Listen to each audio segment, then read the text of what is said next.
Have you ever gone into a coffee shop and looked at the menu and just felt completely lost?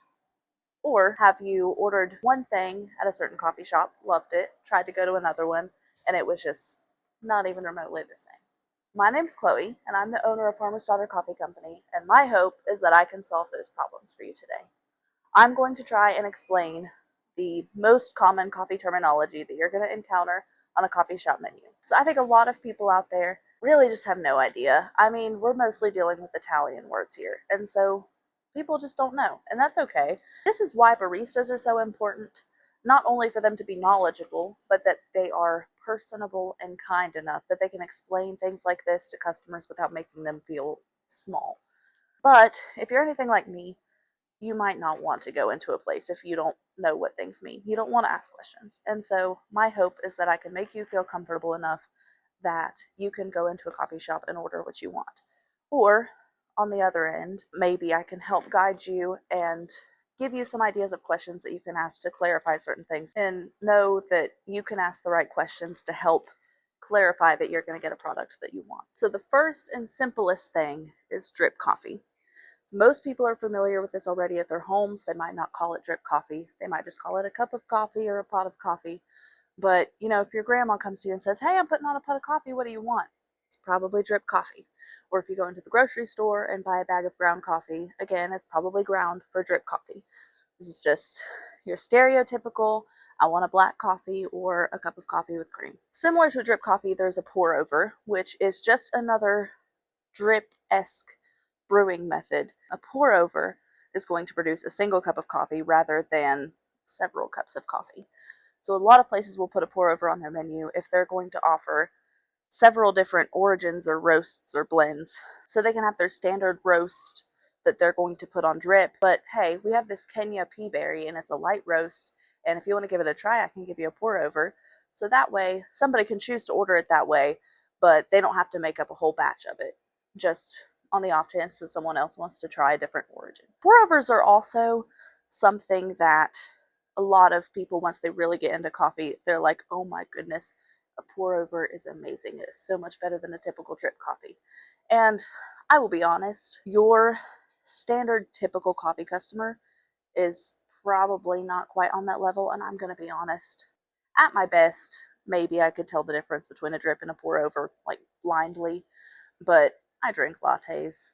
But pour overs are great. They have their purpose. But they are going to take a little bit longer. So if you are going to order a pour over, just expect to have a little bit longer of a wait time. Another thing that is very simple but has become trendier recently is a cold brew. So that is another brewing process, and just like it sounds, you are going to use cold water to prepare it. And there are different ways of making cold brew, but we do a cold brew concentrate. So if somebody just wants a straight cup of cold brew or a cup of cold brew with cream, we are going to have to water it down some. And some people get really confused about that because they think that we are just trying to be sneaky and water down their coffee, but it will be very, very strong if you just drink straight cold brew concentrate. We choose to do cold brew concentrate because of how we do our blended drinks. So a blended drink is where we blend it up with the ice. It's kind of like a milkshake, or some places call it a frappuccino or a frozen coffee. Cold brew concentrate works best for these because, of course, unlike espresso, it's not hot, so it's not going to melt the ice and make us have to work harder to get a good texture that we want. Another reason that the cold brew concentrate works well for this is because it's not quite as strong as espresso, and we found that most blended drink customers want a sweeter, less coffee-forward beverage. We do have people ask for espresso in their blended drinks, and it's still pretty simple to do. It can make a really delicious, good drink. It's much more uncommon, but it's definitely something that we can do. What we have here is a shot of espresso. Now, a lot of people hear the term espresso and get a little bit wary. I've definitely had people say, "Oh, I don't want espresso in my drink. I'll go crazy." And if that is the case and you're caffeine sensitive, we can absolutely do it decaf, and that's no problem. But a shot of espresso, this right here, is only 64 milligrams of caffeine, about. If I just drink this straight all at once, that probably is a lot of caffeine in one sip, but it's really not that much. It's probably about the same as a can of soda if you just did one shot of espresso. A shot of espresso is about 1 ounce. Some people do just drink it straight. Most of the time, if they do that, they're going to just kind of like sip on it and savor that. Now, a step up from that is a cortado. We have this cute little mug for that. It is a 4-ounce cup. So it's equal parts espresso and milk. So we're going to do 2 ounces of espresso, or a double shot, and then 2 ounces of milk. And this is really, really good because it's the perfect amount of milk to cut the harshness of the espresso while still retaining all of those notes.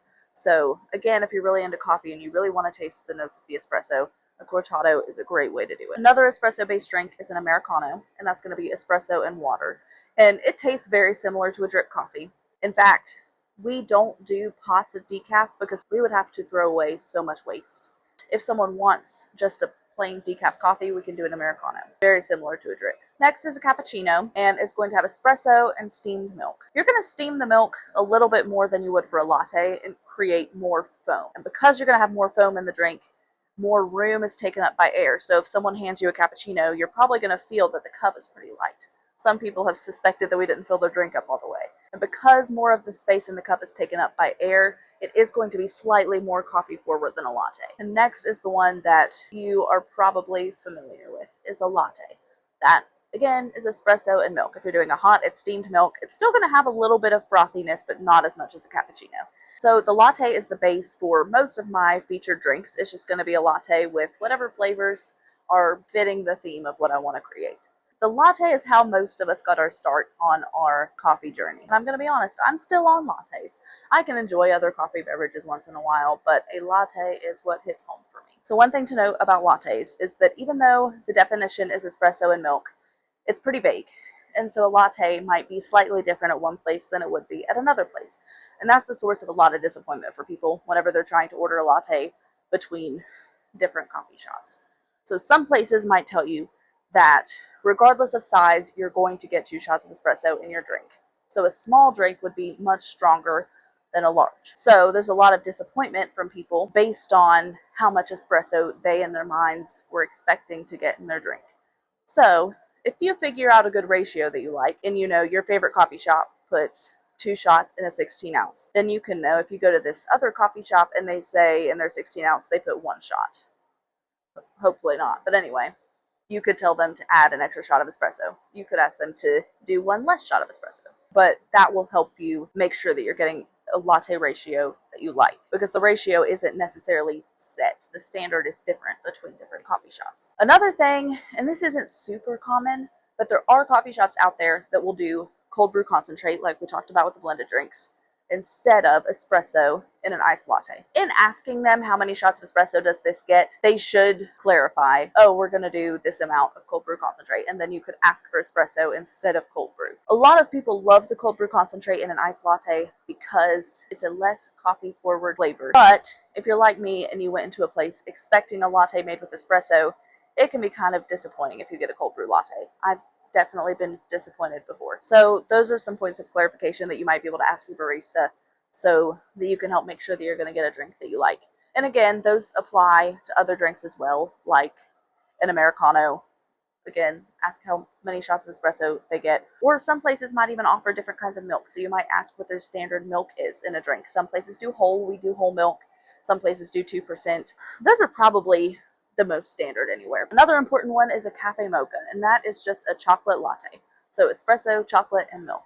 And similarly, a white mocha is espresso, white chocolate, and milk. This next one I was not going to talk about because I was planning on putting it in my next video. I'm still going to put it in my next video, where I talk about traditional coffee drinks versus their trendier counterparts. You may or may not have guessed it already, but the next drink I'm going to talk about is a macchiato. So you can think about a macchiato in 2 ways. Number 1 is the traditional way. A traditional macchiato is going to be espresso with a dollop of milk foam. So really, the easiest way to do this is to steam your milk and then take a little spoon and scoop off some of the foam and then put it on top of your espresso. Macchiato in Italian means stained or marked.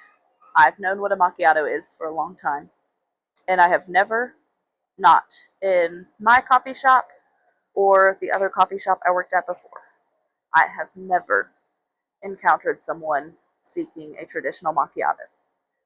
Now, I am in a small town in eastern Kentucky. It would be very different if I was in a big city, but it's pretty rare that someone wants that, and it has its place. It's a good drink. There's nothing wrong with it. So this next one is probably best explained as a caramel macchiato because that is the most common way to get it. You can also call it a latte macchiato because it is just a latte, but macchiato style. People get really upset about this drink because Starbucks invented it. Most people expect that as a small coffee shop owner that Starbucks is my biggest enemy, and that's not the case. As a little girl, I became a coffee lover because of Starbucks. I started my coffee journey with Starbucks Frappuccinos. And of course, I eventually discovered local coffee shops. I discovered my own coffee shop. And I moved on. I grew up. I'll go to Starbucks every now and then, and I'm going to be honest, most of the time, I throw my drink away because I'm picky now. But I'm not mad at Starbucks. I don't see them as my enemy because if it weren't for them, I probably wouldn't love coffee the way I do today. Starbucks changed the way that we do coffee in America, and some people are going to argue that that's for the worse, but I think that it brought more people into the coffee world, and I can't be mad at that. The Starbucks caramel macchiato is going to be milk, vanilla, ice, espresso, and caramel drizzle. I have also done other like featured macchiato drinks. I've got one coming out next month that's a Neapolitan, so it's going to have vanilla, chocolate drizzle, strawberry cold foam. And when I bring out one like that, I specifically put latte macchiato on the menu just to go ahead and cut out any confusion that there might be, because yes, there technically is a traditional way of doing a macchiato, and that is not it. The latte macchiato has its place too. You might encounter some coffee shops that don't want to do a latte style macchiato. I'll talk about that more in my next video because I have a lot of thoughts about it and I need to save them for my next videos. But if you are wanting a Starbucks caramel macchiato and you're going into a small local coffee shop, if you suspect that they're maybe not going to want to give you that, you could always order a vanilla latte with caramel drizzle. It's essentially the same thing, it's just not layered, it's not as pretty. So I hope this video helped to clarify things for you and that you now feel more confident in ordering whatever drink you want or asking the barista certain questions to help make sure that you're going to get the things that you like. I definitely think that coffee is for everybody. My goal as a coffee shop is to, I know you can't please everybody, but I want to do everything possible to make sure there's a drink here for everybody. And I really do believe that we have that. And I believe that most places do. I just think that sometimes you might need to know certain things to ask, or you might have to learn the standards of a certain place because it's not always just set.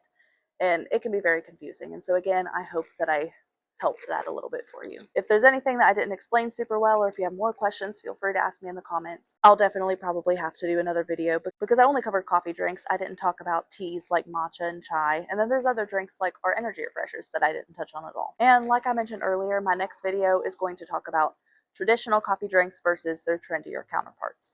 And I'm going to get pretty controversial in that one because in the coffee world, that is a really big debate. I also have some pretty strong opinions on that, and so I'm going to talk about those as well. As always, thank you guys for watching. Let me know what your favorite coffee drink is in the comments or what you plan on trying next, and stay groovy.